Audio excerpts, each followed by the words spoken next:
آپ سے آج میں نے کچھ باتیں بھی کرنی ہیں اور وہ باتیں آپ کی ذمہ داری ہوگی کہ آپ نے قوم کے ہر فرد تک پہنچانی ہے۔ وہ میری باتیں اس کیمرہ کے ذریعے یا اس آواز کے ذریعے جو ریکارڈ ہو رہی ہے یہ جہاں تک پہنچے، ان کا کام ہے وہ باتیں پوری قوم کو جا کے سمجھائیں۔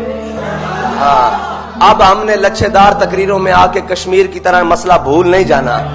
صرف تقریریں سن کے کہ جناب فلاں جگہ تقریر ہو گئی، فلاں جگہ تقریر ہو گئی، پراپوگنڈوں میں ہم نے نہیں آنا۔ ہم نے آنکھیں کھول کے رکھنی ہے، جس طرح ہمارے قائد ہمارے دلوں کو حضور کی محبت کے لیے کھول کے گئے نا کہ کوئی بھی محبت کی بات کرے گا قیامت تک اس ممبر پر کھڑے ہو کر یا کسی بھی ممبر کھڑے ہو کر تو سب سے پہلے لبیک والوں کے ہاتھ بلند ہوں گے کہ تاجدار ختم نبوت۔ ہم نے تو یہ دیکھنا ہی نہیں کہ یہ چہرہ اور یہ بت کون کھڑا ہے، ہم نے دیکھنا ہے کہ بات کن کی کر رہا ہے،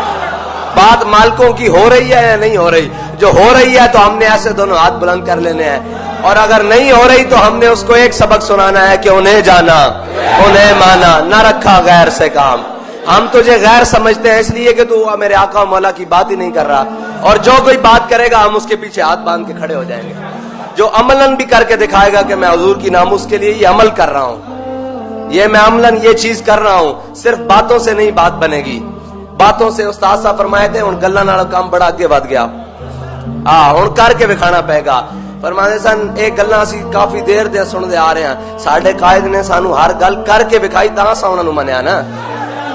کوئی ایک سوتر پیچھے، کوئی ایک جناب بال برابر پیچھے ہٹن دی گل کیتی ہوئے، بلکہ ہر کام نو اگے ود کے حضور دی محبت وچ پیش کیتا۔ اس واسطے اساں ہن کسے لچھے دار تقریراں چ اور کسے جناب متاثر کن الفاظ دے اندر آ کے حضور دی ناموس دے اوتے کوئی دوسری رائے نہیں رکھنی۔ فیصل واڈا صاحب، آپ رات نشے میں فرما رہے تھے نا کہ خان صاحب کے لانگ مارچ میں خون ہی خون ہوگا، لاچیں ہوں گی۔ ہم ایز اے پاکستانی آزاد خود مختار ملک کے لیے ہم اپنے سروں پہ کفن باندھ لیا ہے، اور کل انشاءاللہ پورے جوش و جذبے کے ساتھ اپنے لیڈر عمران خان صاحب کی کال پر لبیک کہتے ہوئے لاہور صبح 11